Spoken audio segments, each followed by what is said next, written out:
नमस्ते मेरे प्यारे भक्तों। आज हम एक ऐसी यात्रा पर निकल रहे हैं जो हमें हमारे भीतर छिपे उन पापों के लक्षणों को समझने में मदद करेगी जो हमें बर्बादी की ओर ले जाते हैं। हमारा पहला पड़ाव है क्रोध।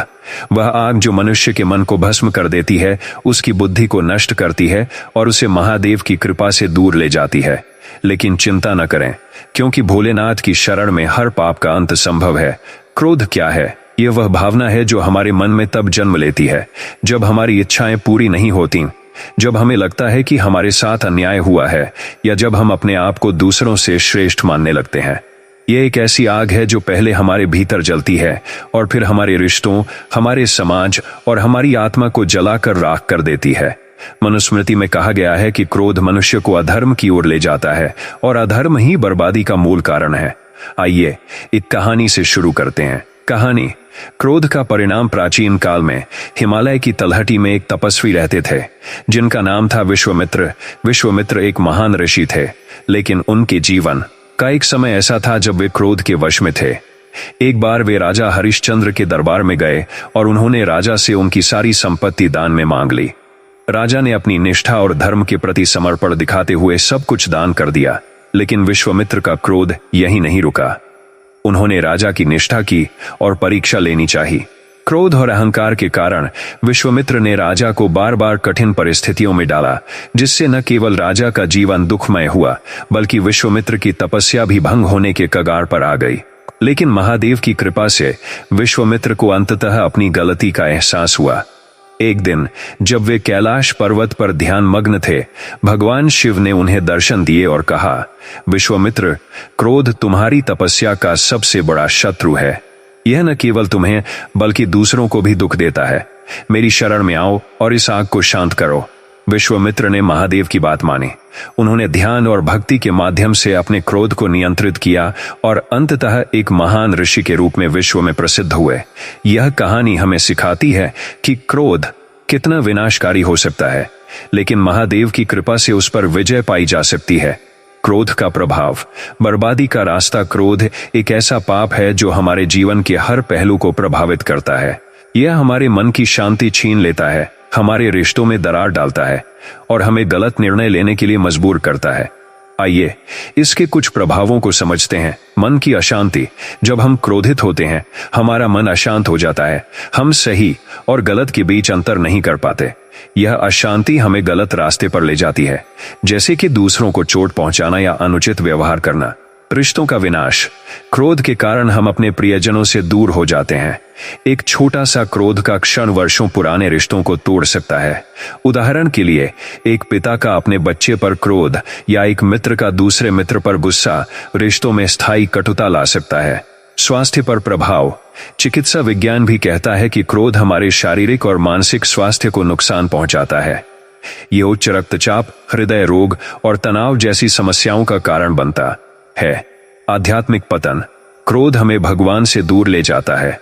जब हम क्रोध में होते हैं, हमारा मन भक्ति और ध्यान में नहीं लगता।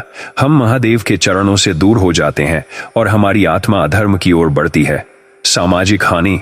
क्रोधित व्यक्ति समाज में अशांति का कारण बनता है। वह दूसरों के लिए प्रेरणा का स्रोत नहीं, बल्कि तनाव का कारण बनता है। इससे समाज में वैमनस्य और हिंसा बढ़ती है। शास्त्रों में क्रोध का उल्लेख। हमारे शास्त्रों में क्रोध को एक महान पाप माना गया है। भगवद गीता में भगवान श्री कृष्ण कहते हैं, क्रोधात् भवति सम्मोह स्मृतिभ्रंशात् बुद्धिनाश बुद्धिनाशात् प्रणश्यति। गीता अध्याय 2 श्लोक 63। अर्थात क्रोध से सम्मोह भ्रम उत्पन्न होता है, सम्मोह से स्मृति भंग होती है, स्मृति भंग होने से बुद्धि नष्ट होती है और बुद्धि नष्ट होने से मनुष्य का पतन हो जाता है।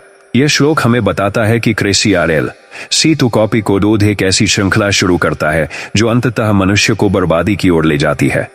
यह न केवल व्यक्तिगत जीवन को नष्ट करता है, बल्कि सामाजिक और आध्यात्मिक स्तर पर भी हानि पहुंचाता है। क्रोध से मुक्ति। महादेव की शरण। तो क्या क्रोध से बचना असंभव है? बिल्कुल नहीं। भगवान महादेव, जो स्वयं रुद्र रूप में क्रोध के प्रतीक हैं, हमें यह सिखाते हैं कि क्रोध को नियंत्रित करना और उसका सही उपयोग करना संभव है। महादेव का क्रोध कभी भी व्यक्तिगत अहंकार से नहीं, बल्कि अधर्म के विनाश के लिए होता है। आइए कुछ उपाय देखें जो हमें क्रोध से मुक्ति दिला सकते हैं और महादेव की कृपा प्राप्त करने में मदद कर सकते हैं। ध्यान और प्राणायाम। ध्यान क्रोध को शांत करने का सबसे प्रभावी तरीका है। जब भी आपको क्रोध आए, कुछ देर के लिए शांत बैठें और गहरी सांस लें। प्राणायाम जैसे कि अनुलोम विलोम मन को शांत करता है और क्रोध को नियंत्रित करने में मदद करता है। महादेव का ध्यान करें, उनके रुद्र रूप को याद करें और उनके सामने अपने क्रोध को समर्पित करें। महादेव की भक्ति, भोलेनाथ की भक्ति में लीन होने से मन की अशांति दूर होती है। हर दिन ओम नमः शिवाय मंत्र का जाप करें। यह मंत्र आपके मन को शांत करेगा और आपको क्रोध से बचाएगा। शिव पुराण में कहा गया है कि जो व्यक्ति महादेव की शरण में जाता है, उसके सारे पाप नष्ट हो जाते हैं। क्षमा का अभ्यास। क्रोध का मूल कारण अहंकार और अपेक्षाएं हैं। दूसरों को क्षमा करना सीखें। जब आप दूसरों की गलतियों को माफ करते हैं तो आपका मन हल्का हो जाता है और क्रोध का प्रभाव कम होता है। महादेव स्वयं क्षमाशील है। उन्होंने असुरों को भी क्षमा किया जब उन्होंने सच्चे मन से प्रायश्चित किया। सत्संग और सत्कर्म। अच्छे लोगों के साथ समय बिताएं। सत्संग में भाग लें जहां भगवान के गुणों और भक्ति की चर्चा होती है। इसके अलावा दान, सेवा और नेक कार्य करें। ये कार्य आपके मन को शुद्ध करते हैं और क्रोध को कम करते हैं। शिवलिंग पूजा। हर सोमवार को शिवलिंग पर जल, दूध और बिल्वपत्र अर्पित करें। यह पूजा आपके मन को शांत करती है और आपको महादेव की कृपा प्राप्त होती है। शिवलिंग पर जल चढ़ाते समय अपने क्रोध को उनके चरणों में समर्पित करें और उनसे शांति की प्रार्थना करें।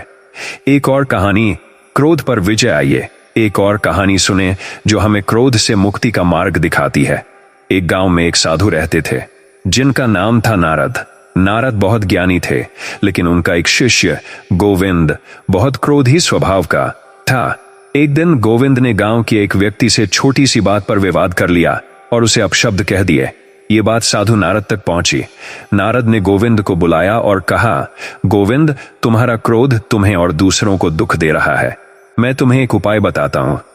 अगले 7 दिन तक जब भी तुम्हें क्रोध आए, तुम एक शिवलिंग बनाओ और उस पर जल चढ़ाओ। फिर महादेव से प्रार्थना करो कि वे तुम्हारे क्रोध को शांत करें। गोविंद ने वैसा ही किया। पहले दिन उसे कई बार क्रोध आया और हर बार वह मिट्टी का शिवलिंग बनाकर उस पर जल चढ़ाता। 7वें दिन तक उसका मन इतना शांत हो गया कि वह छोटी छोटी बातों पर क्रोधित होना भूल गया। उसने साधु नारद को धन्यवाद दिया और कहा, गुरुजी, महादेव की कृपा से मेरा क्रोध अब मेरे वश में है। यह कहानी हमें सिखाती है कि महादेव की भक्ति और उनके प्रति समर्पण हमें क्रोध जैसे पापों से मुक्ति दिला सकता है। पाप का दूसरा लक्षण परिचय। लोभ का स्वरूप हमारी आध्यात्मिक यात्रा का दूसरा पड़ाव है। लोभ वह पाप जो मनुष्य के मन को अंधा कर देता है, उसे सत्य और धर्म से दूर ले जाता है और अंततः बर्बादी के गर्त में धकेल देता है। लोभ वह आग है जो कभी शांत नहीं होती। जितना आप उसे संतुष्ट करने की कोशिश करते हैं, उतना ही वह और भड़कती है। लेकिन भोलेनाथ की कृपा से इस पाप से मुक्ति संभव है। आज हम लोभ के स्वरूप, इसके प्रभाव और महादेव की भक्ति से इसकी मुक्ति के मार्ग को समझेंगे। लोभ क्या है? यह वह इच्छा है जो मनुष्य को अधिक से अधिक प्राप्त करने के लिए प्रेरित करती है, चाहे वह धन हो, संपत्ति हो या सत्ता। यह वह भावना है जो हमें यह सोचने पर मजबूर करती है कि जो हमारे पास है वह पर्याप्त नहीं है। मनुस्मृति में कहा गया है कि लोभ मनुष्य को अधर्म की ओर ले जाता है, क्योंकि यह उसे सत्य, न्याय और नैतिकता से विमुख कर देता है। हमारे शास्त्रों में लोभ को पाप के 15 लक्षणों में से एक प्रमुख लक्षण माना गया है, जो क्रोध, मोह, माया और अन्य पापों के साथ मिलकर मनुष्य को पतन की ओर ले जाता है। आइए एक पौराणिक कथा से इस प्रवचन की शुरुआत करते हैं। कहानी, लोभ का परिणाम। प्राचीन काल में एक समृद्ध नगर था जिसका नाम था सुवर्णपुर। इस नगर में एक धनी व्यापारी रहता था जिसका नाम था धनपाल। धनपाल के पास अपार संपत्ति थी, सोने चांदी के भंडार, रत्नों की खाने और विशाल भवन। लेकिन उसका मन कभी संतुष्ट नहीं था। वह हमेशा और अधिक धन की तलाश में रहता था। एक दिन उसे सुनने में आया कि पास के जंगल में एक प्राचीन शिव मंदिर है जहां एक चमत्कारी शिवलिंग स्थापित है।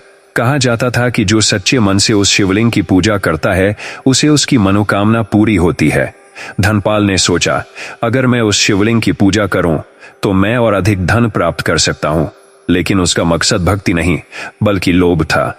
वह मंदिर पहुंचा और उसने शिवलिंग पर सोने, चांदी, हीरे मोती चढ़ाए। उसने महादेव से प्रार्थना की, हे भोलेनाथ, मुझे और धन दो, मेरी संपत्ति को दोगुना कर दो। उसकी प्रार्थना में भक्ति का अभाव था, उसमें केवल लालच था। रात को महादेव ने धनपाल को स्वप्न में दर्शन दिए। उन्होंने कहा, धनपाल, तुम्हारी इच्छा पूरी होगी, लेकिन सावधान, लोभ तुम्हें बर्बाद कर देगा। मेरी पूजा सच्चे मन से करो, न कि स्वार्थ के लिए। धनपाल ने इस चेतावनी को अनसुना कर दिया। अगले दिन उसे एक व्यापार का प्रस्ताव मिला, जिसमें उसे अपनी सारी संपत्ति दांव पर लगानी थी। लोभ के वश में आकर उसने ऐसा ही किया, लेकिन वह व्यापार धोखा निकला और धनपाल ने सब कुछ खो दिया, उसका धन, उसका बान और उसका परिवार।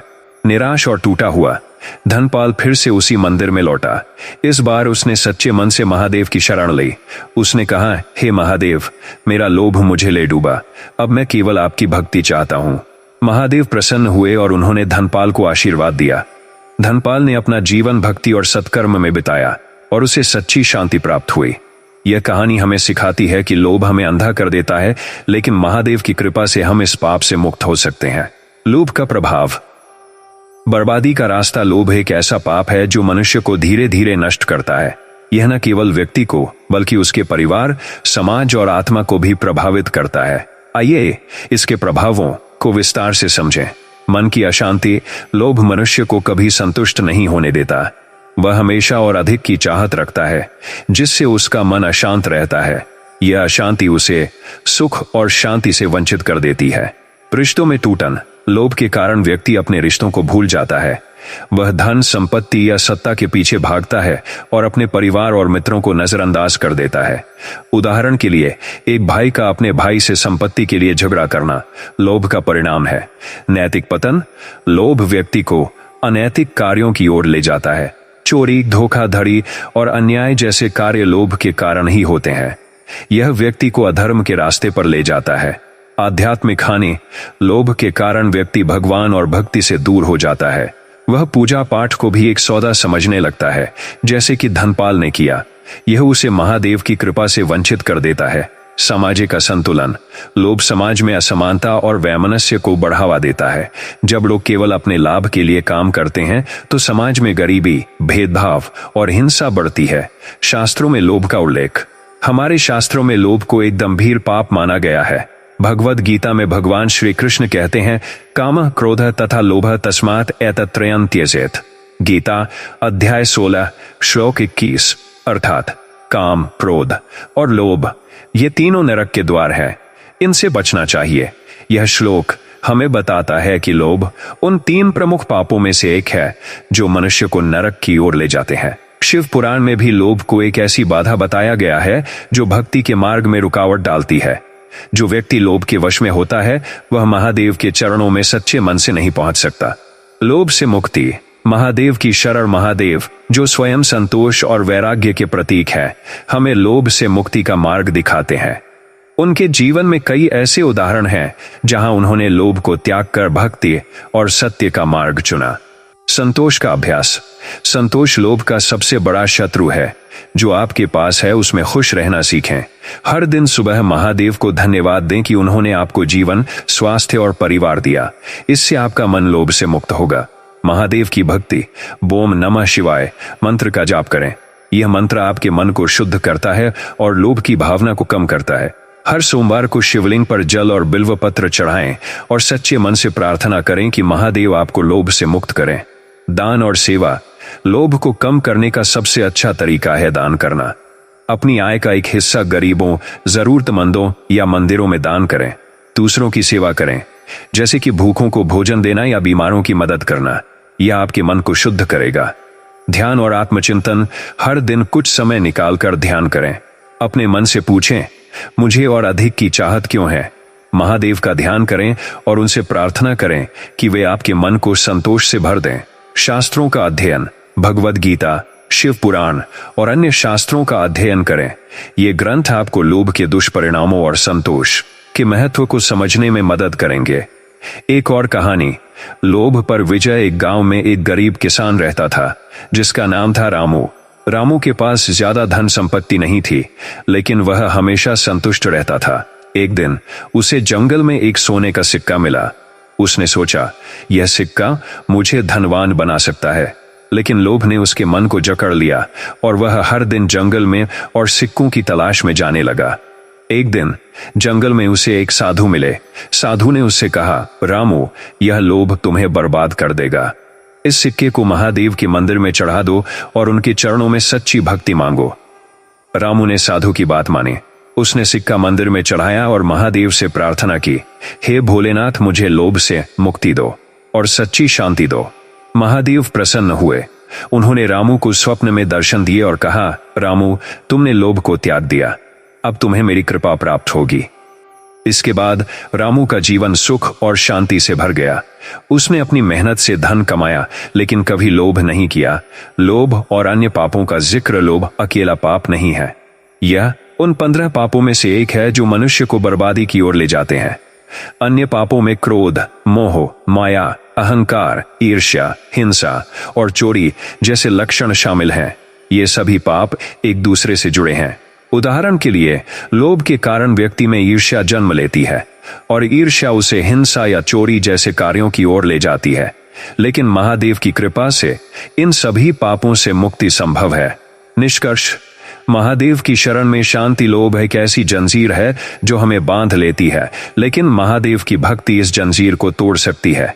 भोलेनाथ हमें सिखाते हैं कि सच्चा सुख धन संपत्ति में नहीं, बल्कि संतोष और भक्ति में है। हर दिन कुछ समय निकालकर महादेव की पूजा करें, उनके मंत्रों का जाप करें और अपने मन को शुद्ध करें। आइए इस प्रवचन को एक प्रार्थना के साथ समाप्त करें। पाप का तीसरा लक्षण, परिचय। मोह का स्वरूप हमारी आध्यात्मिक यात्रा का तीसरा पड़ाव है। मोह वह पाप जो मनुष्य को सांसारिक बंधनों में जकड़ लेता है, उसे सत्य और ईश्वर से दूर ले जाता है और अंततः बर्बादी के रास्ते पर धकेल देता है। मोह एक ऐसी माया है जो हमें यह विश्वास दिलाती है कि यह संसार और इसके सुख स्थायी हैं। लेकिन भगवान महादेव, जो स्वयं वैराग्य के प्रतीक हैं, हमें इस माया से मुक्ति का मार्ग दिखाते हैं। आज हम मोह के स्वरूप, इसके प्रभाव और महादेव की भक्ति से इसकी मुक्ति के रास्ते को समझेंगे। मोह क्या है? यह वह आसक्ति है जो हमें परिवार, धन, संपत्ति या सांसारिक सुखों से बांध देती है। यह वह भावना है जो हमें यह भूलने पर मजबूर करती है कि यह संसार नश्वर है और सच्चा सुख केवल ईश्वर की भक्ति में है। मोह हमें अपने कर्तव्यों से विमुख करता है और हमें स्वार्थी बनाता है। हमारे शास्त्रों में मोह को पाप के 15 लक्षणों में से एक प्रमुख लक्षण माना गया है, जो क्रोध, लोभ, अहंकार और अन्य पापों के साथ मिलकर मनुष्य को अधर्म की ओर ले जाता है। आइए इस प्रवचन को एक पौराणिक कथा से शुरू करते हैं। कहानी। मोह का परिणाम। प्राचीन काल में एक नगर था जिसका नाम था काशी। काशी में एक विद्वान पंडित रहते थे जिनका नाम था शंकराचार्य। शंकराचार्य एक महान भक्त थे, लेकिन उनके जीवन में एक समय ऐसा आया जब वे अपनी पत्नी और पुत्र के प्रति अत्यधिक आसक्त हो गए। उनकी पत्नी सरस्वती और उनका पुत्र नारायण उनके जीवन का केंद्र बन गए। वे दिन रात उनके सुख और सुरक्षा की चिंता में डूबे रहते। उनकी भक्ति और विद्या धीरे धीरे कम होने लगी, क्योंकि उनका मन सांसारिक मोह में फंस गया था। एक दिन शंकराचार्य ने स्वप्न में भगवान महादेव को देखा। महादेव ने उनसे कहा, शंकराचार्य, तुम मेरे भक्त हो, लेकिन मोह ने तुम्हें मेरे चरणों से दूर कर दिया है। यह संसार माया का जाल है। यदि तुम इस मोह को नहीं छोड़ोगे तो तुम्हारा जीवन बर्बाद हो जाएगा। शंकराचार्य ने महादेव की बात को गंभीरता से लिया, लेकिन मोह इतना गहरा था कि वे तुरंत इसे छोड़ नहीं पाए। कुछ समय बाद एक महामारी ने काशी को अपनी चपेट में ले लिया।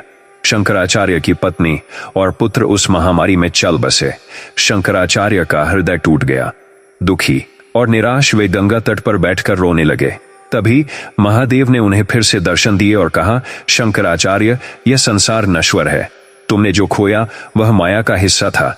मेरी शरण में आओ और सच्चे सुख को प्राप्त करो। शंकराचार्य ने महादेव की बात मानी। उन्होंने वैराग्य अपनाया और अपना जीवन महादेव की भक्ति और ज्ञान के प्रचार में समर्पित कर दिया। उनकी विद्या और भक्ति ने उन्हें एक महान संत बना दिया और वे विश्व में अद्वैत वेदांत के प्रचारक के रूप में प्रसिद्ध हुए। यह कहानी हमें सिखाती है कि मोह हमें सत्य से दूर ले जाता है, लेकिन महादेव की कृपा से हम इस बंधन से मुक्त हो सकते हैं। मोह का प्रभाव। बर्बादी का रास्ता। मोह एक ऐसा पाप है जो मनुष्य को धीरे धीरे बर्बादी की ओर ले जाता है। यह हमें सांसारिक सुखों में इतना उलझा देता है कि हम अपने कर्तव्यों, धर्म और ईश्वर को भूल जाते हैं। आइए इसके प्रभावों को विस्तार से समझें। मन की अस्थिरता। मोह के कारण व्यक्ति का मन अस्थिर हो जाता है। वह हमेशा अपने प्रियजनों या सांसारिक वस्तुओं की चिंता में डूबा रहता है। यह अस्थिरता उसे मानसिक शांति से वंचित कर देती है। कर्तव्यों से विमुखता। मोह व्यक्ति को स्वार्थी बनाता है। वह केवल अपने परिवार या संपत्ति की चिंता करता है और समाज, धर्म और कर्तव्यों को भूल जाता है। उदाहरण के लिए, एक व्यक्ति जो अपने धन के प्रति अत्यधिक आसक्त है, वह दूसरों की मदद करना भूल जाता है। आध्यात्मिक पतन। मोह हमें भगवान से दूर ले जाता है। जब हम सांसारिक सुखों में डूबे रहते हैं तो हम भक्ति और ध्यान को समय नहीं दे पाते। यह हमें महादेव की कृपा से वंचित कर देता है। दुख और निराशा। मोह का सबसे बड़ा दुष्परिणाम है दुख, क्योंकि यह संसार नश्वर है। जो चीजें हमें प्रिय हैं वे एक दिन अवश्य खत्म होंगी। जब हम उन्हें खो देते हैं तो हमें गहरा दुख होता है। सामाजिक असंतुलन। मोह के कारण व्यक्ति केवल अपने और अपने परिवार के लिए जीता है। यह समाज में स्वार्थ और असमानता को बढ़ावा देता है। जब लोग केवल अपने सुख की चिंता करते हैं तो समाज में एकता और सहयोग कम हो जाता है। शास्त्रों में मोह का उल्लेख। हमारे शास्त्रों में मोह को माया का एक रूप माना गया है। भगवद गीता में भगवान श्री कृष्ण कहते हैं, माया दुरत्या। गीता अध्याय 7 श्लोक 14, अर्थात मेरी माया को पार करना बहुत कठिन है। यह माया ही मोह का रूप है जो मनुष्य को सांसारिक बंधनों में जकड़ लेती है। शिव पुराण में भी कहा गया है कि जो व्यक्ति मोह के बंधनों से मुक्त हो जाता है वह महादेव के चरणों में स्थान प्राप्त करता है। मोह से मुक्ति। महादेव की शरण। महादेव जो स्वयं वैराग्य और त्याग के प्रतीक हैं, हमें मोह से मुक्ति का मार्ग दिखाते हैं।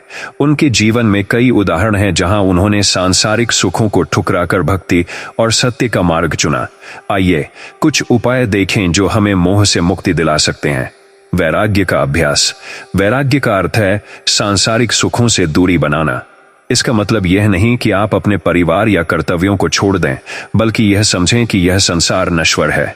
हर दिन महादेव से प्रार्थना करें कि वे आपको वैराग्य का आशीर्वाद दें। महादेव की भक्ति। ओम नमः शिवाय मंत्र का जाप करें। यह मंत्र आपके मन को सांसारिक मोह से मुक्त करता है और आपको भगवान के करीब लाता है।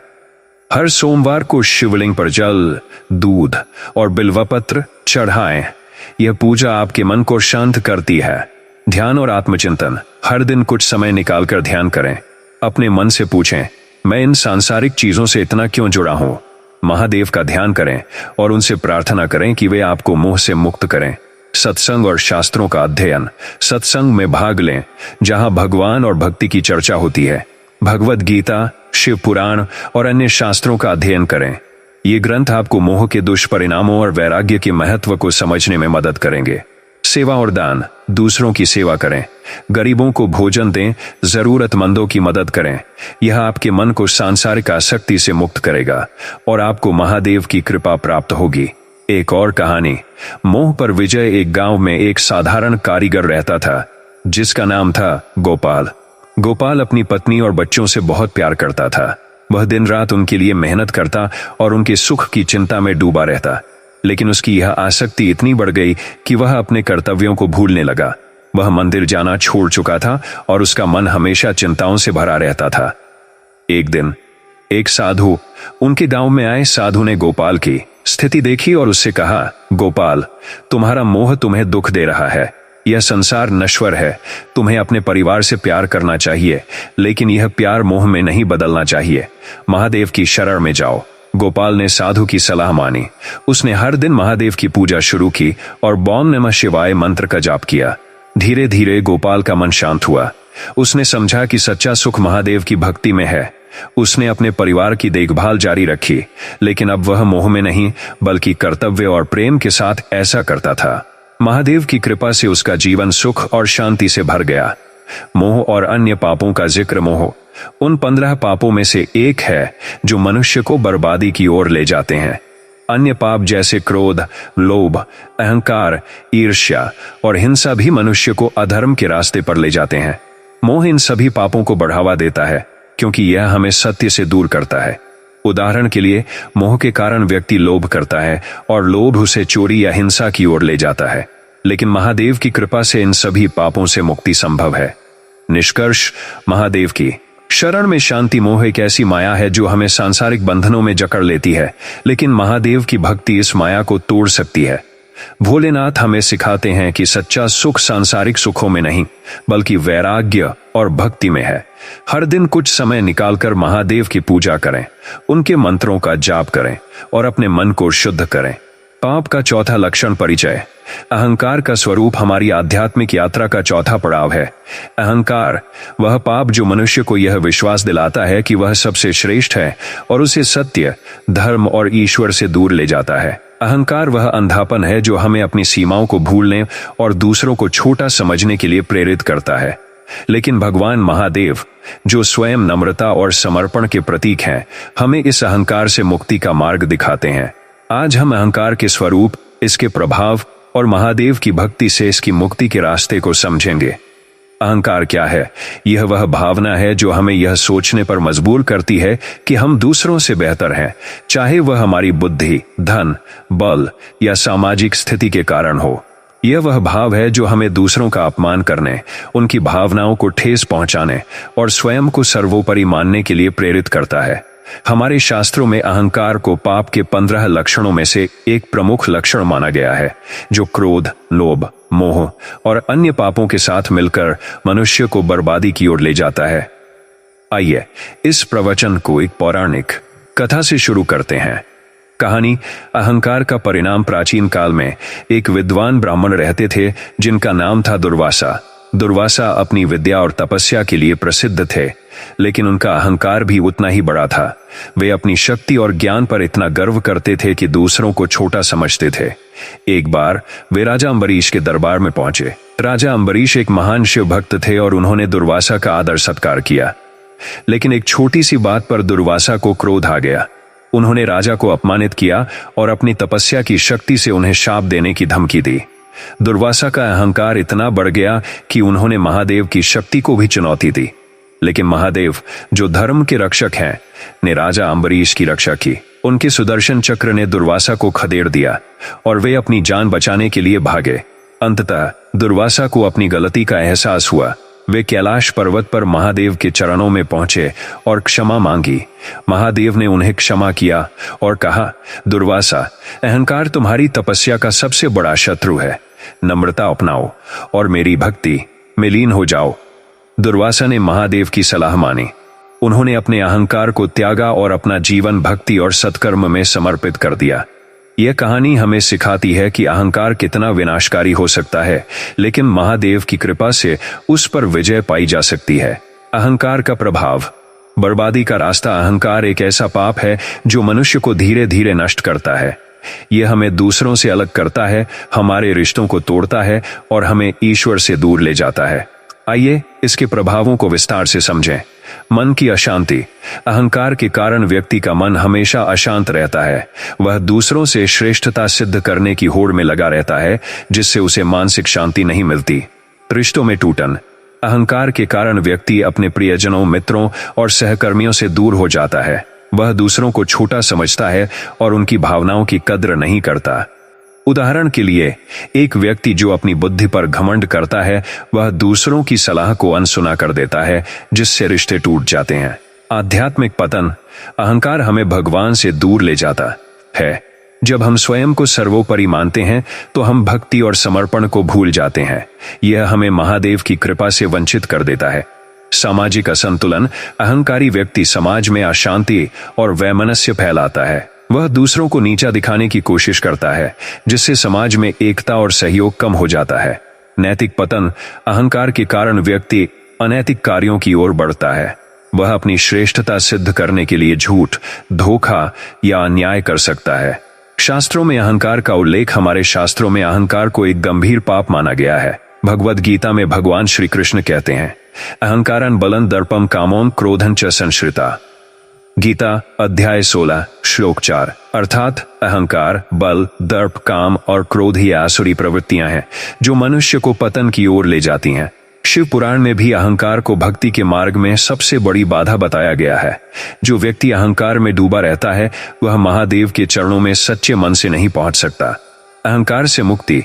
महादेव की शरण। महादेव, जो स्वयं नम्रता और समर्पण के प्रतीक हैं, हमें अहंकार से मुक्ति का मार्ग दिखाते हैं।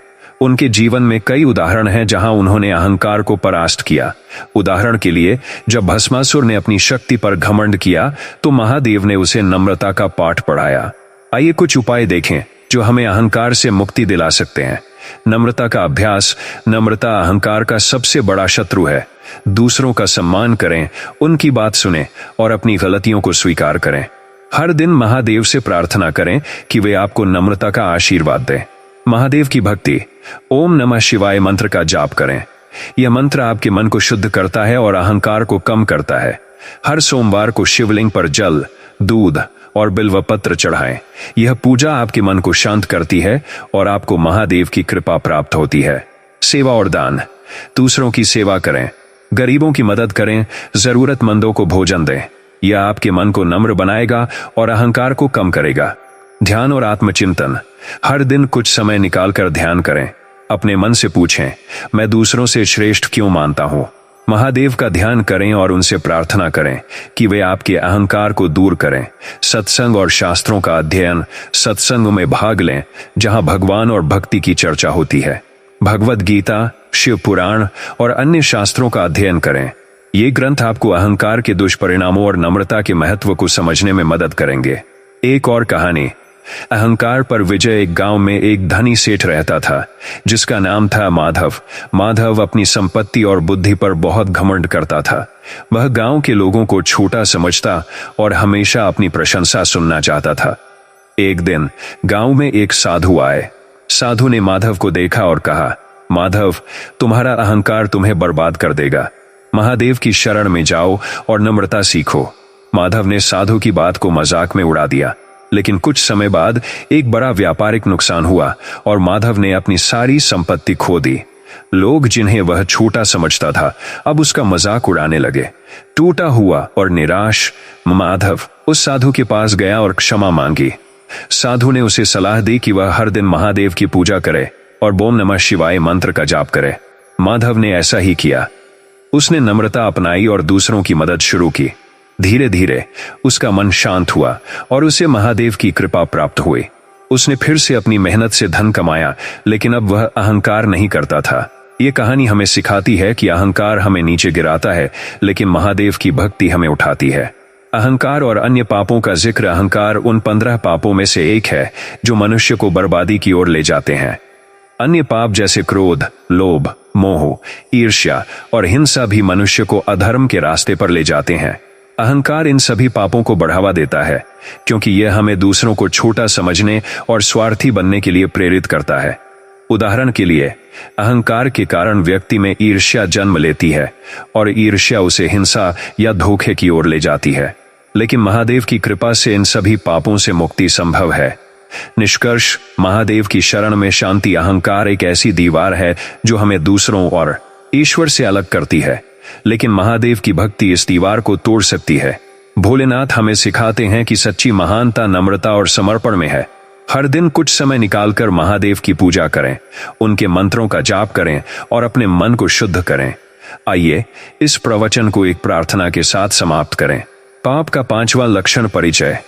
ईर्ष्या का स्वरूप। हमारी आध्यात्मिक यात्रा का 5वां पड़ाव है ईर्ष्या। वह पाप जो मनुष्य के मन को जलन की आग में जलाता है, उसे दूसरों की प्रगति को देखकर दुखी करता है और अंततः उसे बर्बादी की ओर ले जाता है। ईर्ष्या वह जहर है जो हमारे मन को अशांत करता है और हमें दूसरों के प्रति द्वेष करने के लिए प्रेरित करता है। लेकिन भगवान महादेव, जो प्रेम और करुणा के सागर हैं, हमें इस पाप से मुक्ति का मार्ग दिखाते हैं। आज हम ईर्ष्या के स्वरूप, इसके प्रभाव और महादेव की भक्ति से इसकी मुक्ति के रास्ते को समझेंगे। ईर्ष्या क्या है?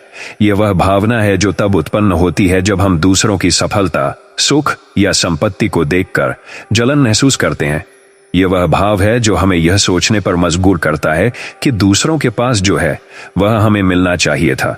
हमारे शास्त्रों में ईर्ष्या को पाप के 15 लक्षणों में से एक गंभीर लक्षण माना गया है, जो क्रोध, लोभ, मोह, अहंकार और अन्य पापों के साथ मिलकर मनुष्य को अधर्म की ओर ले जाता है। आइए इस प्रवचन को एक पौराणिक कथा से शुरू करते हैं। कहानी। ईर्ष्या का परिणाम। प्राचीन काल में एक नगर में 2 भाई रहते थे, सूरज और चंद्र। सूरज बड़ा भाई था और बहुत मेहनती था। उसने अपनी मेहनत से धन, सम्मान और प्रसिद्धि अर्जित की। चंद्र, छोटा भाई, मेहनत करने में आलसी था, लेकिन वह सूरज की सफलता से जलन करता था। वह सोचता, मैं भी सूरज की तरह धनी और प्रसिद्ध क्यों नहीं हूं।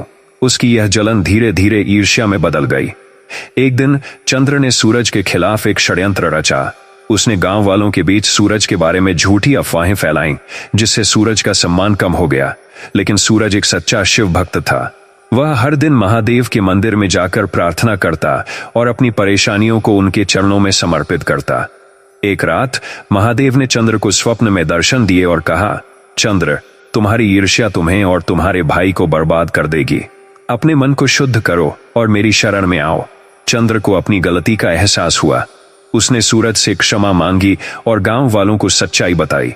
उसने महादेव की भक्ति शुरू की और ओम नमः शिवाय मंत्र का जाप करने लगा। धीरे धीरे उसका मन शांत हुआ और वह ईर्ष्या से मुक्त हो गया। सूरज ने भी उसे माफ कर दिया और दोनों भाइयों ने मिलकर एक सुखी जीवन जिया।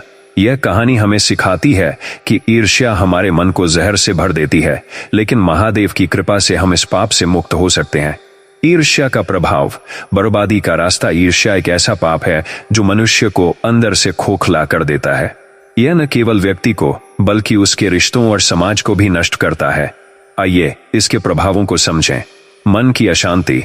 ईर्ष्या के कारण व्यक्ति का मन हमेशा अशांत रहता है।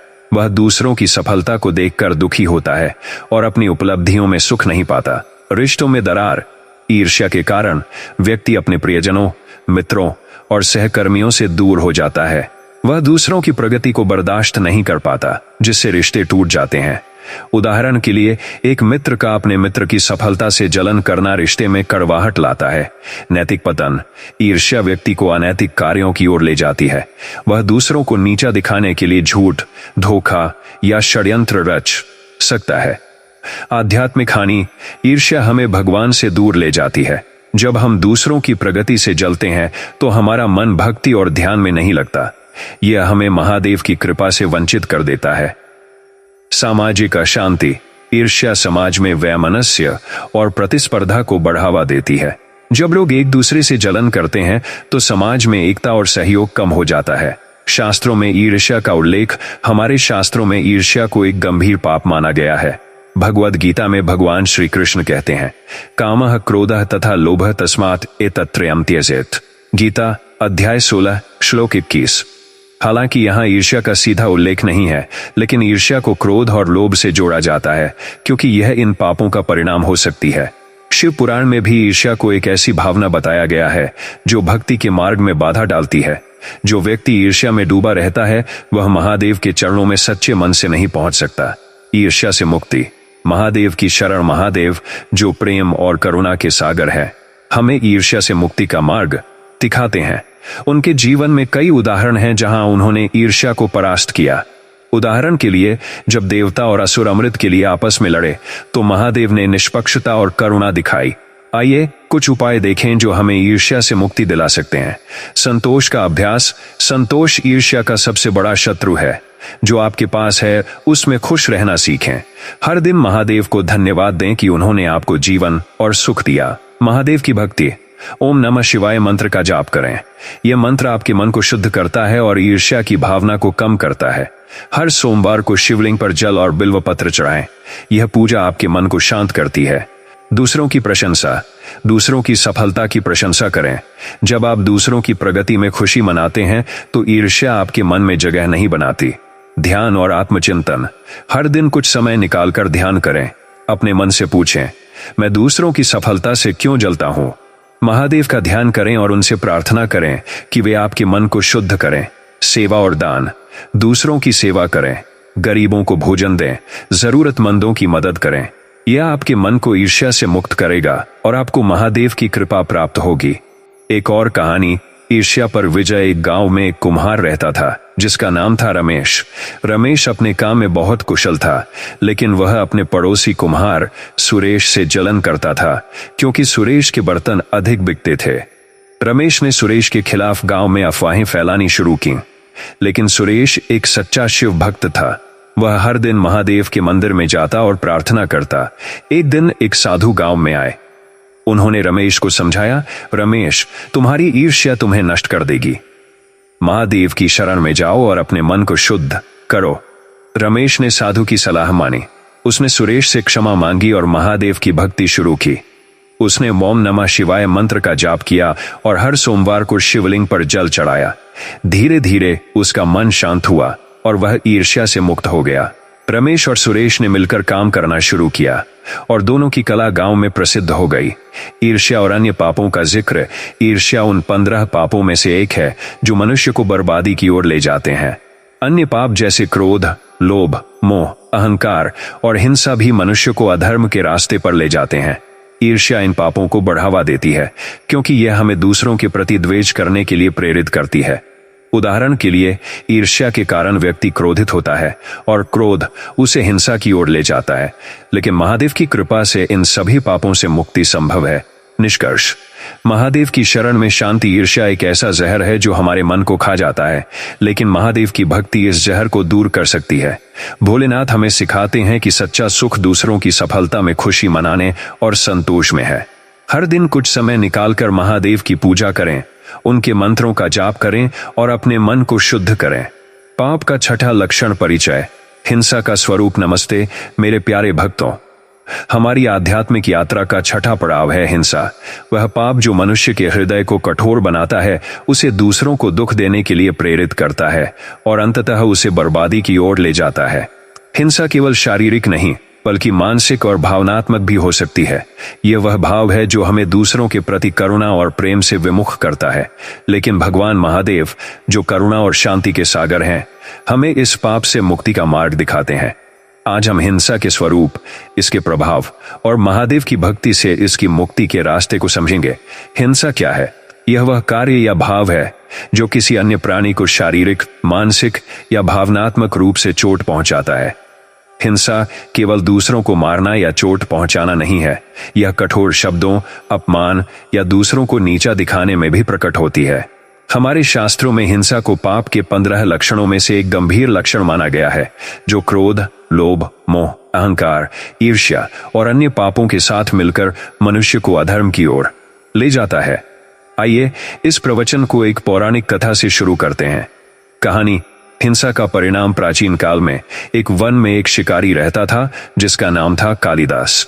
कालिदास क्रूर स्वभाव का था और वह जीव जंतुओं का शिकार करके अपना जीवन यापन करता था।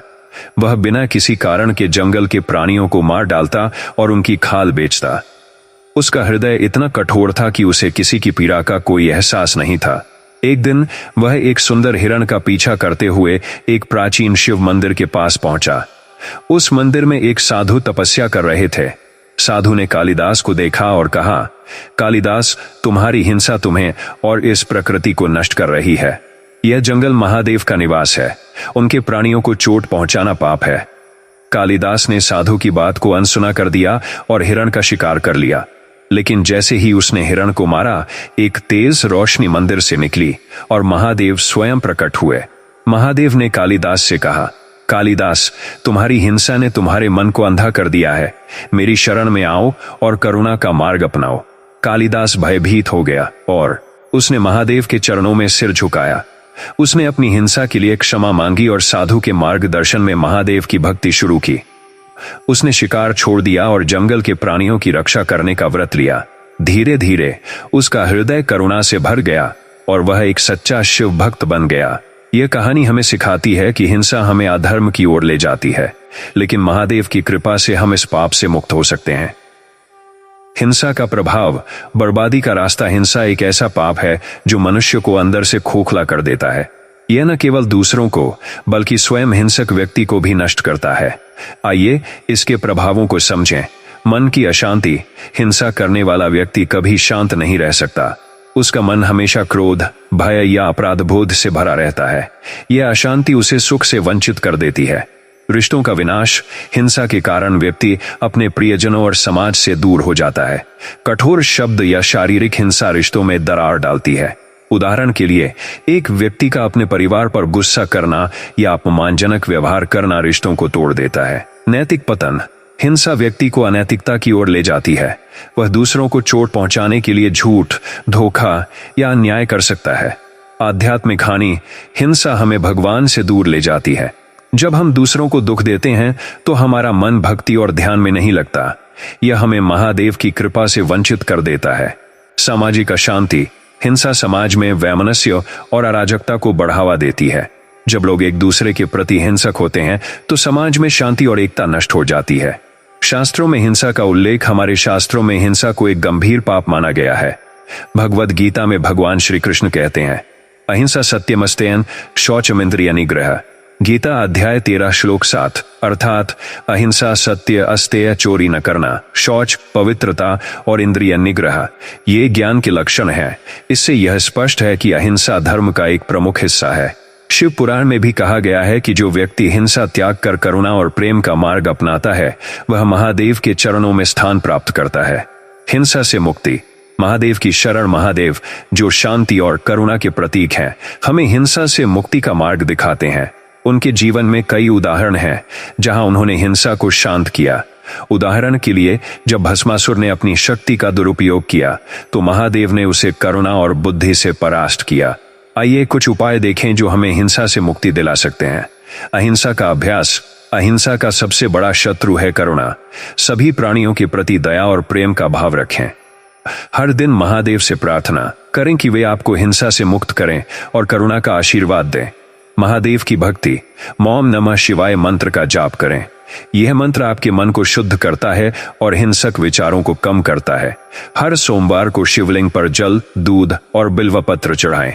यह पूजा आपके मन को शांत करती है और आपको महादेव की कृपा प्राप्त होती है। करुणा और सहानुभूति। दूसरों की पीड़ा को समझने की कोशिश करें, उनके दुख में शामिल हों और उनकी मदद करें। यह आपके मन को हिंसा से मुक्त करेगा। ध्यान और आत्मचिंतन। हर दिन कुछ समय निकालकर ध्यान करें। अपने मन से पूछें, मैं दूसरों को दुख क्यों देता हूं? महादेव का ध्यान करें और उनसे प्रार्थना करें कि वे आपके मन को शुद्ध करें। सेवा और दान। दूसरों की सेवा करें, गरीबों को भोजन दें, जरूरतमंदों की मदद करें। यह आपके मन को करुणा से भर देगा और हिंसा की भावना को कम करेगा। एक और कहानी। हिंसा पर विजय। एक गांव में एक योद्धा रहता था जिसका नाम था रणवीर। रणवीर बहुत शक्तिशाली था, लेकिन उसका स्वभाव हिंसक था। वह छोटी छोटी बातों पर दूसरों से लड़ पड़ता और उन्हें चोट पहुंचाता। गांव वाले उससे डरते थे। एक दिन एक साधु गांव में आए। उन्होंने रणवीर को देखा और कहा, रणवीर, तुम्हारी हिंसा तुम्हें और तुम्हारे गांव को नष्ट कर देगी। महादेव की शरण में जाओ और करुणा सीखो। रणवीर ने साधु की बात को गंभीरता से लिया। उसने महादेव के मंदिर में जाकर प्रार्थना शुरू की। उसने ओम नमः शिवाय मंत्र का जाप किया और हर सोमवार धीरे धीरे उसका हृदय करुणा से भर गया। उसने अपनी तलवार को त्याग दिया और गांव की रक्षा करने का व्रत लिया। गांव वाले, जो पहले उससे डरते थे, अब उसका सम्मान करने लगे। यह कहानी हमें सिखाती है कि हिंसा हमें नष्ट करती है, लेकिन महादेव की भक्ति हमें करुणा और शांति का मार्ग दिखाती है। हिंसा और अन्य पापों का जिक्र। हिंसा उन 15 पापों में से एक है जो मनुष्य को बर्बादी की ओर ले जाते हैं।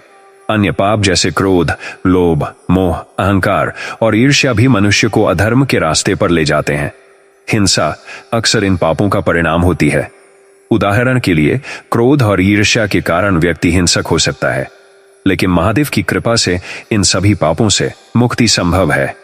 निष्कर्ष, महादेव की शरण में शांति। हिंसा एक ऐसा पाप है जो हमारे मन को कठोर बनाता है, लेकिन महादेव की भक्ति इस कठोरता को पिघला सकती है। भोलेनाथ हमें सिखाते हैं कि सच्चा सुख करुणा और प्रेम में है।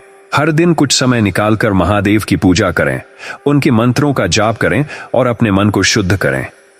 आइए इस प्रवचन को एक प्रार्थना के साथ समाप्त करें। पाप का 7वां लक्षण परिचय।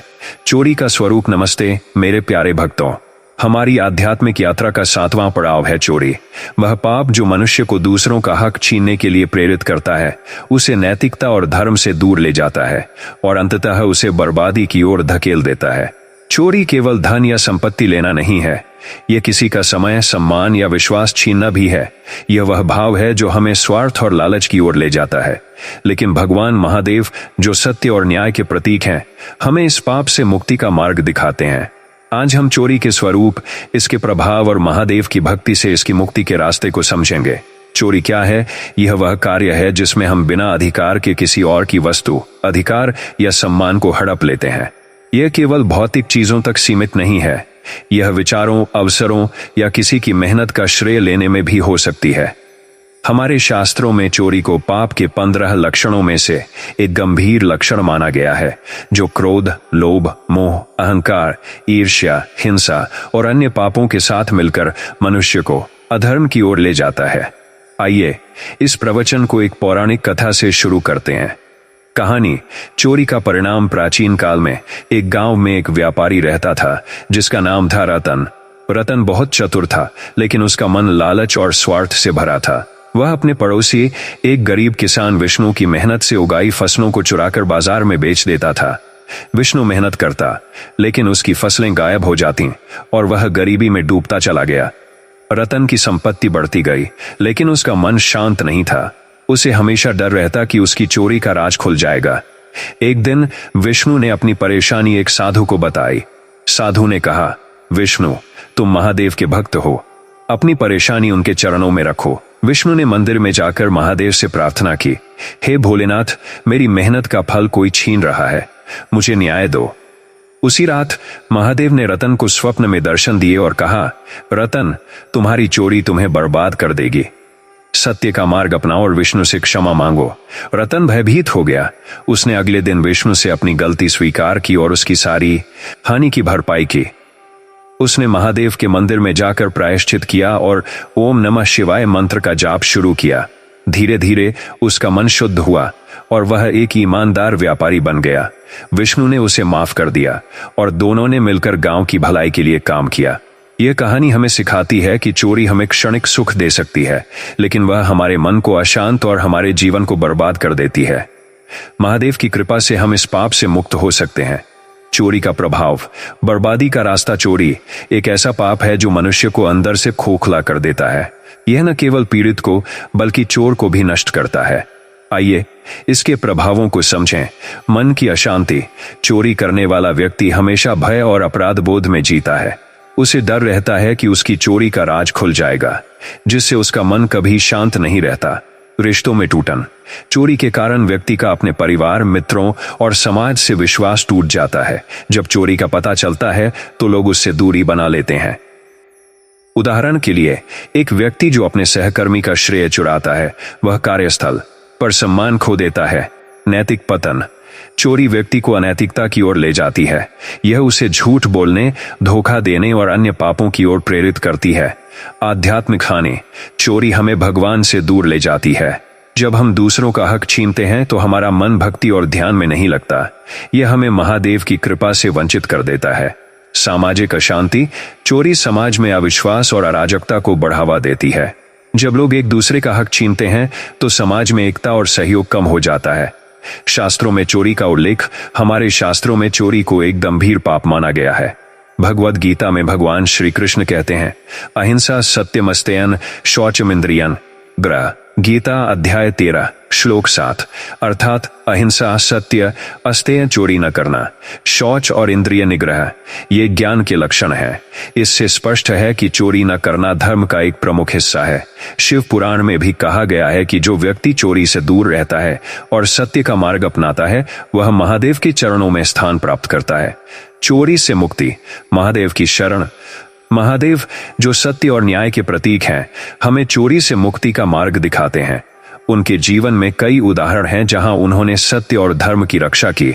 उदाहरण के लिए, जब रावण ने सीता का हरण किया, जो एक प्रकार की चोरी थी, तो महादेव ने भगवान राम के माध्यम से धर्म की स्थापना की।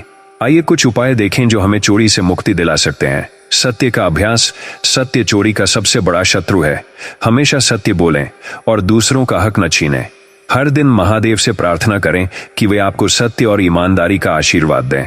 महादेव की भक्ति: ओम नमः शिवाय मंत्र का जाप करें। यह मंत्र आपके मन को शुद्ध करता है और चोरी की भावना को कम करता है। हर सोमवार को शिवलिंग पर जल, दूध और बिल्वपत्र चढ़ाएं। यह पूजा आपके मन को शांत करती है। ईमानदारी का जीवन: अपने कार्य और व्यवहार में ईमानदारी अपनाएं। दूसरों की मेहनत का श्रेय न लें और उनकी संपत्ति का सम्मान करें। ध्यान और आत्मचिंतन: हर दिन कुछ समय निकालकर ध्यान करें। अपने मन से पूछें, मैं दूसरों का हक क्यों छीनता हूं? महादेव का ध्यान करें और पारासिटेला और उनसे प्रार्थना करें कि वे आपके मन को शुद्ध करें। सेवा और दान, दूसरों की सेवा करें, गरीबों को भोजन दें, जरूरतमंदों की मदद करें। यह आपके मन को लालच और चोरी की भावना से मुक्त करेगा। एक और कहानी। चोरी पर विजय। एक गांव में एक युवक रहता था जिसका नाम था मोहन। मोहन गरीब था और जीविका के लिए छोटी मोटी चोरी करता था। वह बाजार से फल और अनाज चुराता और उसे बेचकर पैसे कमाता, लेकिन उसका मन हमेशा अशांत रहता। एक दिन वह एक मंदिर में चोरी करने गया, जहां वह शिवलिंग पर चढ़ाए गए बिल्वपत्र चुराने की कोशिश करने लगा। तभी एक साधु ने उसे देख लिया और कहा, मोहन, तुम महादेव के मंदिर में चोरी कर रहे हो। यह पाप तुम्हें बर्बाद कर देगा। उनकी शरण में जाओ और सत्य का मार्ग अपनाओ। मोहन को अपनी गलती का एहसास हुआ। उसने साधु से क्षमा मांगी और महादेव की भक्ति शुरू की। उसने मौन नमः शिवाय मंत्र का जाप किया और हर सोमवार को शिवलिंग पर जल चढ़ाया। धीरे धीरे उसने चोरी छोड़ दी और मेहनत से कमाई शुरू की। उसका जीवन सुख और शांति से भर गया। यह कहानी हमें सिखाती है कि चोरी हमें अशांति देती है, लेकिन महादेव की भक्ति हमें सत्य और शांति का मार्ग दिखाती है। चोरी और अन्य पापों का जिक्र। चोरी उन 15 पापों में से एक है जो मनुष्य को बर्बादी की ओर ले जाते हैं। अन्य पाप जैसे क्रोध, लोभ, मोह, अहंकार, ईर्ष्या और हिंसा भी मनुष्य को अधर्म के रास्ते पर ले जाते हैं। चोरी अक्सर लोभ और ईर्ष्या का परिणाम होती है। उदाहरण के लिए, लोभ के कारण व्यक्ति दूसरों की संपत्ति चुराता है, लेकिन महादेव की कृपा से इन सभी पापों से मुक्ति संभव है। निष्कर्ष, महादेव की शरण में शांति। चोरी एक ऐसा पाप है जो हमारे मन को अशांत और हमारे जीवन को बर्बाद करता है, लेकिन महादेव की भक्ति इस पाप को मिटा सकती है। भोलेनाथ हमें सिखाते हैं कि सच्चा सुख सत्य और ईमानदारी में है। हर दिन कुछ समय निकालकर महादेव की पूजा करें, उनके मंत्रों का जाप करें और अपने मन को शुद्ध करें। पाप का 8वां लक्षण। परिचय। असत्य का स्वरूप। नमस्ते मेरे प्यारे भक्तों, हमारी आध्यात्मिक यात्रा का 8वां पड़ाव है असत्य। वह पाप जो मनुष्य को सत्य के मार्ग से भटकाता है, उसे झूठ और छल के जाल में फंसाता है और अंततः उसे बर्बादी की ओर ले जाता है। असत्य वह अंधेरा है जो हमारे मन को भ्रमित करता है और हमें धर्म, नैतिकता और ईश्वर से दूर कर देता है। लेकिन भगवान महादेव, जो सत्य और शिव के प्रतीक हैं, हमें इस पाप से मुक्ति का मार्ग दिखाते हैं। आज हम असत्य के स्वरूप, इसके प्रभाव और महादेव की भक्ति से इसकी मुक्ति के रास्ते को समझेंगे। असत्य क्या है? यह वह कार्य या भाव है जिसमें हम जानबूझकर सत्य को छिपाते हैं या झूठ बोलते हैं। असत्य केवल शब्दों में झूठ बोलना नहीं है, यह हमारे विचारों, कर्मों और व्यवहार में भी प्रकट हो सकता है। यह वह भाव है जो हमें स्वार्थ, भय या लालच के कारण सत्य से विमुख करता है। हमारे शास्त्रों में असत्य को पाप के 15 लक्षणों में से एक गंभीर लक्षण माना गया है, जो क्रोध, मोह, अहंकार, ईर्ष्या, हिंसा, चोरी और अन्य पापों के साथ मिलकर मनुष्य को अधर्म की ओर ले जाता है। आइए इस प्रवचन को एक पौराणिक कथा से शुरू करते हैं। कहानी। असत्य का परिणाम। प्राचीन काल में एक नगर में एक व्यापारी रहता था जिसका नाम था गोविंद। गोविंद अपने व्यापार में सफल था, लेकिन वह अपने लाभ के लिए अक्सर झूठ बोलता था। वह ग्राहकों से सामान की गलत कीमत बताता, नकली सामान बेचता और अपने प्रतिद्वंदियों के बारे में झूठी अफवाहें फैलाता। इससे उसकी संपत्ति तो बढ़ी, लेकिन उसका मन हमेशा अशांत रहता था। उसे डर रहता था कि उसका झूठ एक दिन उजागर हो जाएगा। एक दिन गोविंद एक शिव मंदिर में गया, जहां वह अपने पापों के लिए क्षमा मांगने की कोशिश करने लगा। मंदिर के पुजारी ने उससे कहा, गोविंद, तुम्हारा असत्य तुम्हें और तुम्हारे आसपास के लोगों को नष्ट कर रहा है। महादेव सत्य के देवता हैं, उनके चरणों में सच्चाई के साथ प्रार्थना करो। गोविंद ने पुजारी की बात को अनसुना कर दिया और अपने पुराने तरीके जारी रखे। लेकिन एक दिन उसका एक बड़ा झूठ उजागर हो गया। एक ग्राहक ने उसके नकली सामान की शिकायत राजा के दरबार में की और गोविंद को सजा मिली। उसने अपनी सारी संपत्ति और सम्मान खो दिया। टूटा हुआ और निराश गोविंद फिर से मंदिर में गया। इस बार उसने सच्चे मन से महादेव से प्रार्थना की, हे भोलेनाथ, मेरे असत्य ने मुझे बर्बाद कर दिया, मुझे सत्य का मार्ग दिखाओ। महादेव ने गोविंद को स्वप्न में दर्शन दिए और कहा, गोविंद, सत्य ही मेरा स्वरूप है। अपने पापों का प्रायश्चित करो और सत्य का मार्ग अपनाओ। गोविंद ने अपनी गलतियां स्वीकार की, अपने ग्राहकों से माफी मांगी और ईमानदारी से व्यापार शुरू किया। उसने ओम नमः शिवाय मंत्र का जाप शुरू किया और हर सोमवार को शिवलिंग पर जल चढ़ाया। धीरे धीरे उसका मन शुद्ध हुआ और उसने समाज में फिर से सम्मान प्राप्त किया। यह कहानी हमें सिखाती है कि असत्य हमें क्षणिक लाभ दे सकता है, लेकिन वह हमारे जीवन को बर्बाद कर देता है। महादेव की कृपा से हम इस पाप से मुक्त हो सकते हैं। असत्य का प्रभाव, बर्बादी का रास्ता। असत्य एक ऐसा पाप है जो मनुष्य को अंदर से खोखला कर देता है। यह न केवल दूसरों को बल्कि स्वयं झूठ बोलने वाले को भी नष्ट करता है। आइए इसके प्रभावों को समझें। मन की अशांति। असत्य बोलने वाला व्यक्ति हमेशा भय और अपराध बोध में जीता है। उसे डर रहता है कि उसका झूठ पकड़ा जाएगा, जिससे उसका मन कभी शांत नहीं रहता। विश्वास का नुकसान। असत्य के कारण व्यक्ति अपने परिवार, मित्रों और समाज का विश्वास खो देता है। जब झूठ का पता चलता है तो लोग उससे दूरी बना लेते हैं। उदाहरण के लिए, एक व्यक्ति जो अपने मित्रों से झूठ बोलता है वह उनके विश्वास को खो देता है। नैतिक पतन। असत्य व्यक्ति को अन्य अनैतिक कार्यों की ओर ले जाता है।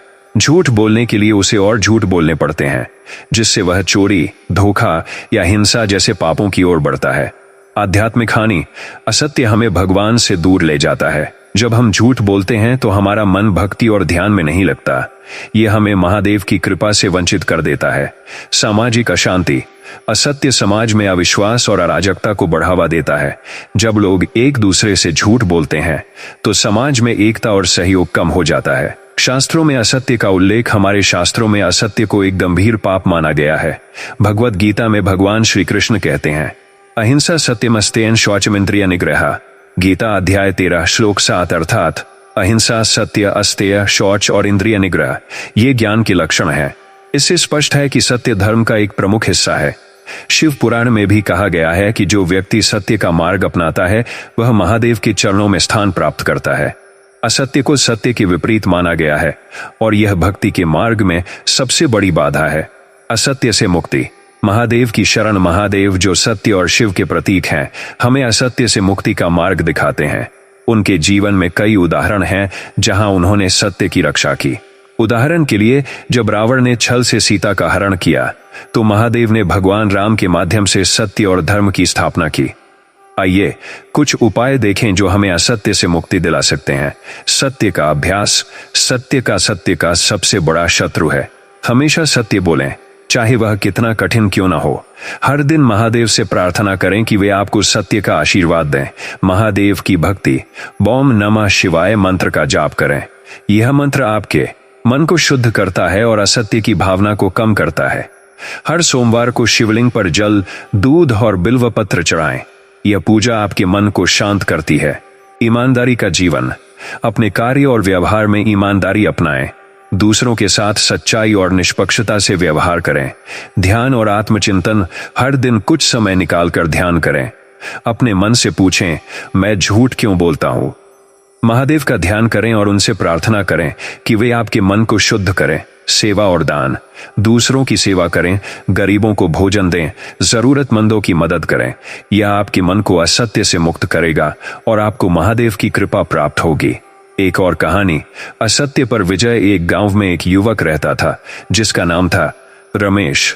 रमेश एक छोटा सा व्यापारी था, लेकिन वह अपने ग्राहकों से झूठ बोलकर अधिक लाभ कमाने की कोशिश करता था। वह अपने माल की गुणवत्ता के बारे में गलत जानकारी देता और ग्राहकों को धोखा देता। एक दिन वह एक मंदिर में गया जहां उसने एक साधु को देखा जो शिवलिंग की पूजा कर रहे थे। साधु ने रमेश से कहा, रमेश, तुम्हारा असत्य तुम्हें बर्बाद कर देगा। महादेव सत्य के देवता हैं, उनके चरणों में सच्चाई के साथ प्रार्थना करो। रमेश को अपनी गलती का एहसास हुआ। उसने अपने ग्राहकों से माफी मांगी और सत्य का मार्ग अपनाया। उसने ओम नमः शिवाय मंत्र का जाप शुरू किया और हर सोमवार को शिवलिंग पर जल चढ़ाया। धीरे धीरे उसका व्यापार फिर से फला फूला और उसने समाज में सम्मान प्राप्त किया। यह कहानी हमें सिखाती है कि असत्य हमें अशांति देता है, लेकिन महादेव की भक्ति हमें सत्य और शांति का मार्ग दिखाती है। असत्य और अन्य पापों का जिक्र। असत्य उन 15 पापों में से एक है जो मनुष्य को बर्बादी की ओर ले जाते हैं। अन्य पाप जैसे क्रोध, लोभ, मोह, अहंकार, ईर्ष्या, हिंसा और चोरी भी मनुष्य को अधर्म के रास्ते पर ले जाते हैं। असत्य अक्सर इन पापों का आधार होता है। उदाहरण के लिए, लोभ और ईर्ष्या के कारण व्यक्ति झूठ बोलता है जो उसे चोरी या हिंसा की ओर ले जाता है। लेकिन महादेव की कृपा से इन सभी पापों से मुक्ति संभव है। निष्कर्ष, महादेव की शरण में शांति असत्य एक ऐसा जाल है जो हमें भ्रम और अधर्म में फंसाता है, लेकिन महादेव की भक्ति इस जाल को तोड़ सकती है। भोलेनाथ हमें सिखाते हैं कि सच्चा सुख सत्य और ईमानदारी में है। हर दिन कुछ समय निकालकर महादेव की पूजा करें, उनके मंत्रों का जाप करें और अपने मन को शुद्ध करें। आइए इस प्रवचन को एक प्रार्थना के साथ समाप्त करें। पाप का 9वां लक्षण परिचय। काम का स्वरूप। नमस्ते मेरे प्यारे भक्तों, हमारी आध्यात्मिक यात्रा का 9वां पड़ाव है काम। वह पाप जो मनुष्य को अनियंत्रित इच्छाओं के जाल में फंसाता है, उसे सत्य और धर्म से भटकाता है और अंततः उसे बर्बादी की ओर ले जाता है। काम वह आग है जो मन को भस्म कर देती है और व्यक्ति को नैतिकता और आत्मसंयम से दूर कर देती है।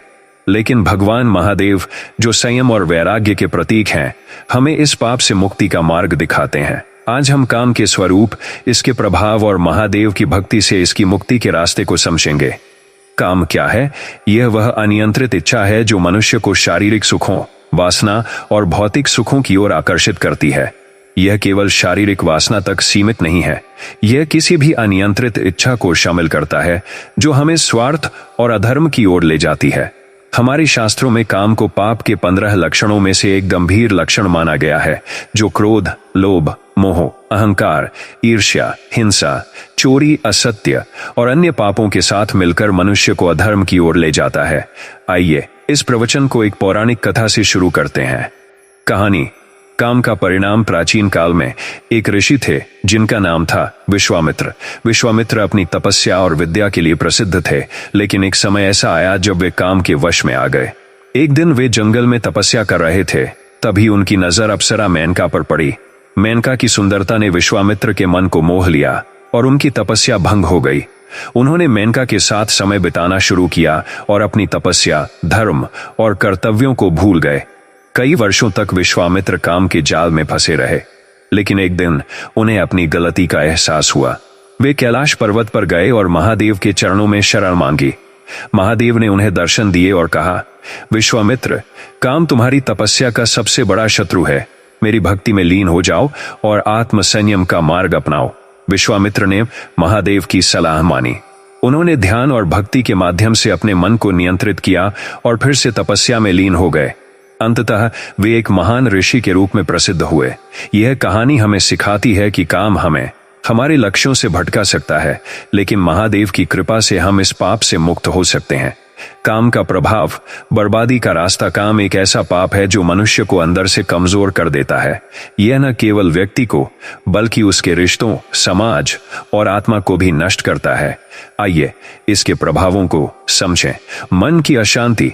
काम के कारण व्यक्ति का मन हमेशा अशांत रहता है। वह अपनी इच्छाओं को पूरा करने की होड़ में लगा रहता है, जिससे उसे मानसिक शांति नहीं मिलती। रिश्तों में टूटन। काम के कारण व्यक्ति अपने प्रियजनों और परिवार से दूर हो जाता है। अनियंत्रित इच्छाएं रिश्तों में विश्वासघात और कड़वाहट लाती हैं। उदाहरण के लिए, अनुचित इच्छाएं परिवार में दरार डाल सकती हैं। नैतिक पतन। काम व्यक्ति को अनैतिक कार्यों की ओर ले जाता है। यह उसे झूठ, धोखा या हिंसा जैसे पापों की ओर प्रेरित करता है। आध्यात्मिक हानि। काम हमें भगवान से दूर ले जाता है। जब हम अपनी इच्छाओं में डूबे रहते हैं तो हमारा मन भक्ति और ध्यान में नहीं लगता। यह हमें महादेव की कृपा से वंचित कर देता है। सामाजिक अशांति। काम समाज में अनैतिकता और अराजकता को बढ़ावा देता है। जब लोग अपनी इच्छाओं के लिए गलत रास्ते अपनाते हैं तो समाज में विश्वास और एकता कम हो जाती है। शास्त्रों में काम का उल्लेख। हमारे शास्त्रों में काम को एक गंभीर पाप माना गया है। भगवद गीता में भगवान श्री कृष्ण कहते हैं, काम, क्रोध तथा लोभ तस्मात् एतत्त्रयं त्यजेत्। गीता अध्याय 16 श्लोक 21। अर्थात काम, क्रोध और लोभ, ये तीनों नरक के द्वार हैं, इनसे बचना चाहिए। यह श्लोक हमें बताता है कि काम उन प्रमुख पापों में से एक है जो मनुष्य को पतन की ओर ले जाता है। शिव पुराण में भी कहा गया है कि जो व्यक्ति काम पर नियंत्रण करता है वह महादेव के चरणों में स्थान प्राप्त करता है। काम से मुक्ति। महादेव की शरण। महादेव, जो संयम और वैराग्य के प्रतीक हैं, हमें काम से मुक्ति का मार्ग दिखाते हैं। उनके जीवन में कई उदाहरण हैं जहां उन्होंने काम पर विजय प्राप्त की। उदाहरण के लिए, जब कामदेव ने महादेव की तपस्या भंग करने की कोशिश की तो महादेव ने अपनी तीसरी आंख से उसे भस्म कर दिया। यह प्रतीकात्मक रूप से हमें सिखाता है कि काम को आत्म संयम से परास्त किया जा सकता है। आइए कुछ उपाय देखें जो हमें काम से मुक्ति दिला सकते हैं। आत्मसंयम का अभ्यास। आत्मसंयम का सबसे बड़ा शत्रु है। अपनी इच्छाओं पर नियंत्रण रखें और सात्विक जीवन जिएं। हर दिन महादेव से प्रार्थना करें कि वे आपको आत्मसंयम का आशीर्वाद दें। महादेव की भक्ति। ओम नमः शिवाय मंत्र का जाप करें। यह मंत्र आपके मन को शुद्ध करता है और काम की भावना को कम करता है। हर सोमवार को शिवलिंग पर जल, दूध और बिल्वपत्र चढ़ाएं। यह पूजा आपके मन को शांत करती है। सात्विक जीवन शैली। सात्विक भोजन करें, नकारात्मक विचारों से बचें और अपनी इंद्रियों पर नियंत्रण रखें। यह आपके मन को काम से मुक्त करेगा। ध्यान और आत्मचिंतन। हर दिन कुछ समय निकालकर ध्यान करें। अपने मन से पूछें, मैं इन इच्छाओं के पीछे क्यों भागता हूं। महादेव का ध्यान करें और उनसे प्रार्थना करें कि वे आपके मन को शुद्ध करें। सेवा और दान। दूसरों की सेवा करें, गरीबों को भोजन दें, जरूरतमंदों की मदद करें। यह आपके मन को काम की भावना से मुक्त करेगा और आपको महादेव की कृपा प्राप्त होगी। एक और कहानी। काम पर विजय। एक गांव में एक युवक रहता था जिसका नाम था रवि। रवि अपनी जवानी में अनियंत्रित इच्छाओं के वश में था। वह अपनी इच्छाओं को पूरा करने के लिए गलत रास्ते अपनाता था, जिससे उसका परिवार और समाज उससे नाराज था। एक दिन वह एक मंदिर में गया जहां एक साधु ने उसे देखा। साधु ने कहा, रवि, तुम्हारा काम तुम्हें बर्बाद कर देगा। महादेव की शरण में जाओ और आत्मसंयम सीखो। रवि ने साधु की सलाह मानी। उसने महादेव की भक्ति शुरू की और ओम नमः शिवाय मंत्र का जाप किया। उसने हर सोमवार को शिवलिंग पर जल चढ़ाया और सात्विक जीवन अपनाया। धीरे धीरे उसका मन शुद्ध हुआ और वह काम की भावना से मुक्त हो गया। उसने अपने परिवार और समाज की सेवा शुरू की और उसका जीवन सुख और शांति से भर गया। यह कहानी हमें सिखाती है कि काम हमें अधर्म की ओर ले जाता है, लेकिन महादेव की भक्ति हमें संयम और शांति का मार्ग दिखाती है। काम और अन्य पापों का जिक्र। काम उन 15 पापों में से एक है जो मनुष्य को बर्बादी की ओर ले जाते हैं। अन्य पाप जैसे क्रोध, लोभ, मोह, अहंकार, ईर्ष्या, हिंसा, चोरी और असत्य भी मनुष्य को अधर्म के रास्ते पर ले जाते हैं। काम अक्सर इन पापों का आधार होता है। उदाहरण के लिए, काम के कारण व्यक्ति लोभ या असत्य की ओर बढ़ता है, लेकिन महादेव की कृपा से इन सभी पापों से मुक्ति संभव है। निष्कर्ष। महादेव की शरण में शांति। काम एक ऐसी आग है जो हमारे मन को भस्म कर देती है, लेकिन महादेव की भक्ति इस आग को शांत कर सकती है। भोलेनाथ हमें सिखाते हैं कि सच्चा सुख आत्मसंयम और भक्ति में है। हर दिन कुछ समय निकालकर महादेव की पूजा करें, उनके मंत्रों का जाप करें और अपने मन को शुद्ध करें। आइए इस प्रवचन को एक प्रार्थना के साथ समाप्त करें। पाप का 10वां लक्षण परिचय। मद का स्वरूप। नमस्ते मेरे प्यारे भक्तों। हमारी आध्यात्मिक यात्रा का 10वां और अंतिम पड़ाव है मद। वह पाप जो मनुष्य को अपनी शक्ति, धन या उपलब्धियों पर घमंड करने के लिए प्रेरित करता है, उसे सत्य और धर्म से दूर ले जाता है और अंततः उसे बर्बादी की ओर धकेल देता है। मद वह नशा है जो मन को अंधा कर देता है और व्यक्ति को यह विश्वास दिलाता है कि वह सर्वशक्तिमान है। लेकिन भगवान महादेव, जो नम्रता और संयम के प्रतीक हैं, हमें इस पाप से मुक्ति का मार्ग दिखाते हैं। आज हम मद के स्वरूप, इसके प्रभाव और महादेव की भक्ति से इसकी मुक्ति के रास्ते को समझेंगे। मद क्या है?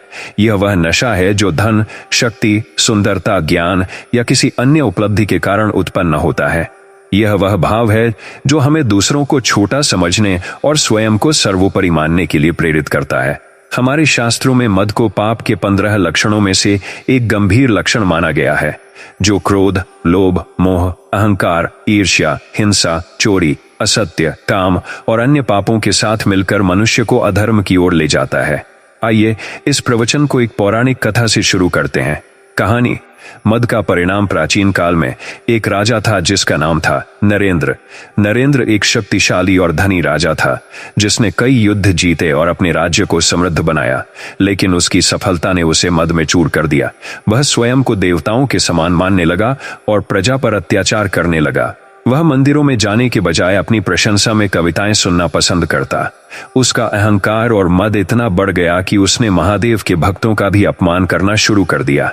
एक दिन नरेंद्र ने एक शिव मंदिर को तोड़ने का आदेश दिया ताकि वहां आप अपना महल बनवा सके। उस रात महादेव ने नरेंद्र को स्वप्न में दर्शन दिए और कहा, नरेंद्र, तुम्हारा मद तुम्हें बर्बाद कर देगा। मेरी शरण में आओ और नम्रता अपनाओ। नरेंद्र ने इस चेतावनी को अनसुना कर दिया। लेकिन जल्द ही उसके राज्य पर आक्रमण हुआ और उसने सब कुछ खो दिया। उसकी शक्ति, धन और सम्मान। टूटा हुआ और निराश नरेंद्र एक साधु के पास गया। साधु ने उसे समझाया, नरेंद्र, तुम्हारा मदद तुम्हारी बर्बादी का कारण बना। महादेव की भक्ति करो और अपने पापों का प्रायश्चित करो। नरेंद्र ने साधु की सलाह मानी। उसने महादेव के मंदिर में शरण ली, ओम नमः शिवाय मंत्र का जाप शुरू किया और हर सोमवार को शिवलिंग पर जल चढ़ाया। उसने अपनी प्रजा से क्षमा मांगी और नम्रता के साथ जीवन जिया। धीरे धीरे उसका मन शुद्ध हुआ और उसने फिर से अपनी प्रजा का विश्वास जीता। यह कहानी हमें सिखाती है कि मद हमें अंधा कर देता है, लेकिन महादेव की कृपा से हम इस पाप से मुक्त हो सकते हैं। मद का प्रभाव। बर्बादी का रास्ता। मद एक ऐसा पाप है जो मनुष्य को अंदर से खोखला कर देता है।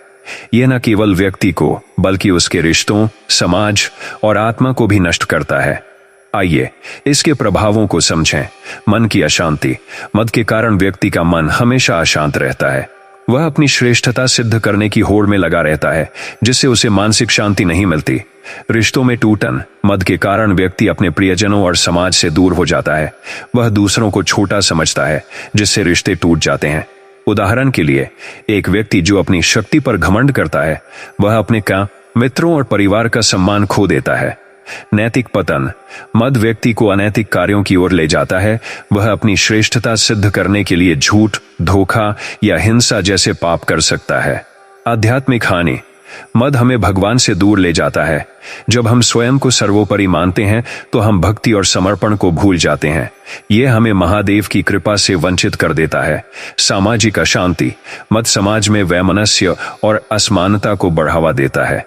जब लोग अपनी शक्ति या धन पर घमंड करते हैं तो समाज में एकता और सहयोग कम हो जाता है। शास्त्रों में मद का उल्लेख। हमारे शास्त्रों में मद को एक गंभीर पाप माना गया है। भगवद गीता में भगवान श्री कृष्ण कहते हैं, अहंकारन बलन दर्पम कामन क्रोधन च संश्रिता। गीता अध्याय 16 श्लोक 4। अर्थात अहंकार, बल, दर्प, मद, काम और क्रोध ही आसुरी प्रवृत्तियां हैं जो मनुष्य को पतन की ओर ले जाती हैं। शिव पुराण में भी मद को भक्ति के मार्ग में एक बड़ी बाधा बताया गया है। जो व्यक्ति मद में डूबा रहता है वह महादेव के चरणों में सच्चे मन से नहीं पहुंच सकता। मद से मुक्ति।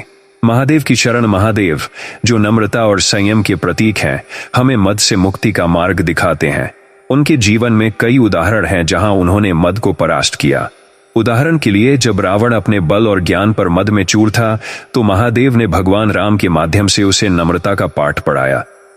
आइए कुछ उपाय देखें जो हमें मद से मुक्ति दिला सकते हैं। नम्रता का अभ्यास। नम्रता मद का सबसे बड़ा शत्रु है। दूसरों का सम्मान करें, उनकी उपलब्धियों की प्रशंसा करें और अपनी गलतियां स्वीकार करें। हर दिन महादेव से प्रार्थना करें कि वे आपको नम्रता का आशीर्वाद दें। महादेव की भक्ति। ओम नमः शिवाय मंत्र का जाप करें। यह मंत्र आपके मन को शुद्ध करता है और मद की भावना को कम करता है। हर सोमवार को शिवलिंग पर जल, दूध और बिल्वपत्र चढ़ाएं। यह पूजा आपके मन को शांत करती है। संतोष का जीवन। जो आपके पास है उसमें संतुष्ट रहें। अपनी उपलब्धियों पर घमंड न करें, बल्कि उन्हें महादेव की कृपा मानें। ध्यान और आत्मचिंतन। हर दिन कुछ समय निकालकर ध्यान करें।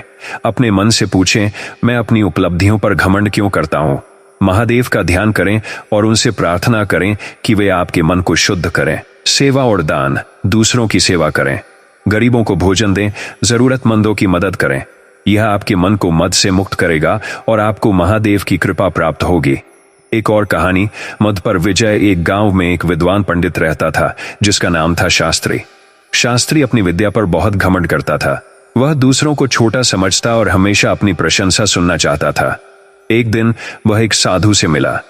साधु ने कहा, शास्त्री, तुम्हारा मद तुम्हारी विद्या को नष्ट कर देगा। महादेव की शरण में जाओ और नम्रता सीखो। शास्त्री ने साधु की बात को गंभीरता से लिया।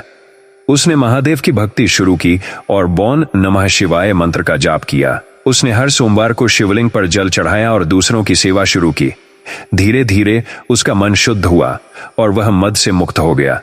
उसने अपनी विद्या का उपयोग समाज की भलाई के लिए किया और एक सच्चा शिव भक्त बन गया। ये कहानी हमें सिखाती है कि मद हमें अंधा करता है, लेकिन महादेव की भक्ति हमें नम्रता और शांति का मार्ग दिखाती है।